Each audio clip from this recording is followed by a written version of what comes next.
For decades, Iran and Israel have been locked in a shadow war, but now it's burst into open conflict, dragging in the United States and shaking the entire Middle East.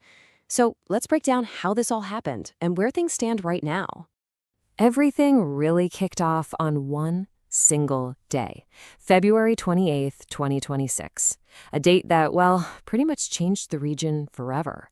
In what was just a massive, coordinated barrage, Iran fired missiles and drones at targets all across the Middle East.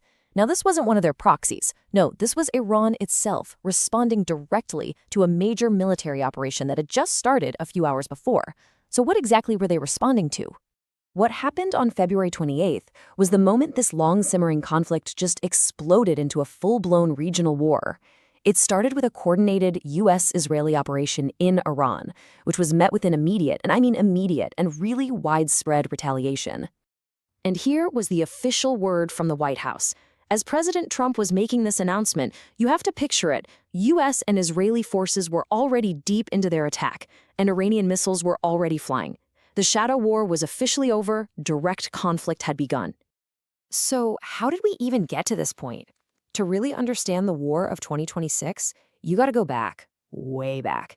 Because Iran and Israel weren't always enemies. Actually, believe it or not, they used to be partners. The real turning point was the Iranian Revolution, back in 1979.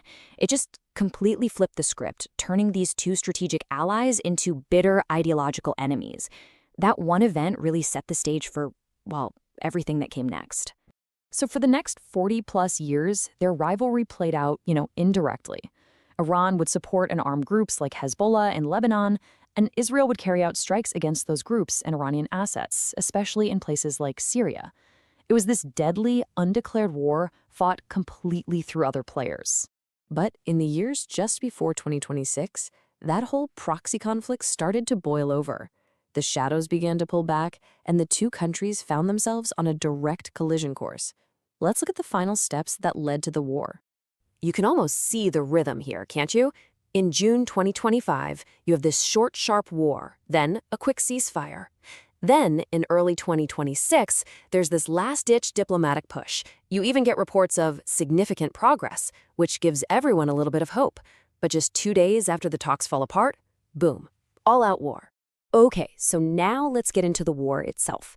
The conflict that kicked off on February 28th was really two parallel campaigns, each with its own very distinct goals and its own list of targets. This really breaks it down nicely. On one side, you've got the U.S. and Israel. Their operations, called Roaring Lion and Epic Fury, were all about crippling Iran's ability to fight and to develop a nuclear weapon. On the other side, Iran's retaliation was designed to inflict as much pain as possible, hitting cities in Israel and striking U.S. forces all over the Gulf. Now, the U.S.-Israeli strikes weren't just about buildings and infrastructure. A huge piece of their plan was what's known as a decapitation strategy. The idea is, if you can take out the top leadership, maybe the whole system just collapses. And on day one, that strategy proved to be, well, shockingly effective. This is just a short list of the top officials killed in the opening hours of the war. We're talking about the supreme leader himself, Ali Khamenei. The strikes went right to the very top of Iran's entire political and military command. But even with those incredible leadership losses, Iran's response was immediate and it was huge. And this wasn't just about Israel. They hit U.S. bases all across the Gulf: Qatar, Kuwait, Bahrain. They attacked key infrastructure in places like the UAE and Saudi Arabia. They even messed with shipping in the Strait of Hormuz. The message couldn't be clearer. A war on Iran was going to be a war on the entire region. But this conflict, like any war, came at a just devastating human cost. The sources we've used for this explainer report a U.S.-Israeli strike hit a school in Manab, Iran. The result? Over 140 people killed, and most of them were schoolgirls. And that tragedy, of course, was not just on one side. An Iranian missile slammed into a synagogue in Beit Shemesh, Israel. It killed 9 civilians and injured 65 more. It's just a grim, grim picture of the price that ordinary people pay when they're caught in the crossfire. So, after weeks of intense fighting, these decapitation strikes, and this huge regional retaliation, the conflict has now entered a new, really uncertain phase. For now, at least, the fighting has stopped. And this brings us right up to the minute. As of today, a ceasefire is officially in effect. After a brutal, incredibly fast-paced war, both sides have agreed to take a step back. So what's in this ceasefire? Well, it's a 2-week pause in all the fighting. Super important. Both the US and Iran have agreed to go back to the negotiating table, this time in Islamabad.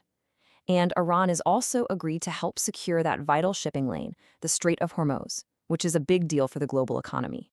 And from the American side, this quote from President Trump kind of gives you a hint at what their main goal is for these new talks.